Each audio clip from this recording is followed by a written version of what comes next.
খুবই important productivity tips দিব, সেটা আপনি এই ভিডিও থেকে বুঝতে পারবেন, যেটা আমি ফলো করার চেষ্টা করতেছি। সেটা হচ্ছে যে প্রোকাস্টিনেট আমরা অনেক সময় করি বেশি কোয়ালিটিতে ফোকাস করতে গিয়ে।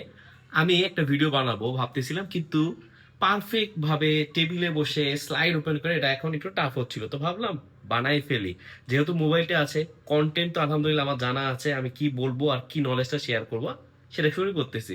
তো পারফেক্ট সিচুয়েশনের জন্য ওয়েট করবেন না। আমরা সবার সময় দেখা গেলো পারফেক্ট সিচুয়েশনে ওয়েট করি, সবকিছু ঠিকঠাক থাকবে দেন কাজটা করব। কোয়ালিটিতে একদম কোনো কম্প্রোমাইজ করবো না, সেটা করতে গিয়ে আর কোনো কোয়ালিটি থাকে না, মানে আমি তো দেই না, সেই কাজটা করিই না। তো ভিডিওটা আমি খুব কোয়ালিটি করতে গিয়ে ভিডিও করতেছিলাম না, তো ভাবলাম ভিডিওটা করে ফেলি। সো এটা খুবই ইম্পর্টেন্ট যে পারফেক্ট সিচুয়েশনে ওয়েট না করা। আরেকটা ইম্পর্টেন্ট বিষয় সেটা হচ্ছে অনেক সময় কোয়ান্টিটি কোয়ালিটিকে একটা কি বলবো বিট করে ফেলে। সবসময় আমরা কোয়ালিটি কোয়ালিটি করি, কিন্তু অনেক সময় আপনি যখন বাল্ক অ্যামাউন্টে একটা কাজ করবেন, সেটা করতে গিয়েই আপনার হচ্ছে কোয়ালিটি বেড়ে যাবে। মানে কোয়ান্টিটিটা মেজার করা একটু ইজিয়ার, কোয়ালিটিটা একটু টাফ। তো আমরা অনেক সময় কোয়ালিটিতে ফোকাস করতে গিয়ে আলটিমেটলি কোনো কিছু প্রডিউস যখন করি না, আমাদের কিন্তু তখন quantity zero, quality zero.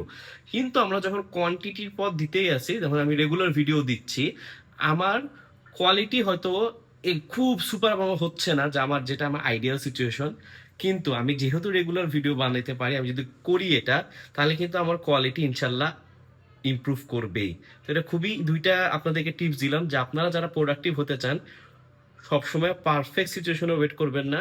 And sometimes not always, quantity defeats quality. Quantity আপনি ফোকাস করলে দেখবেন যে কোয়ান্টিটিও হচ্ছে, কোয়ালিটিও হচ্ছে।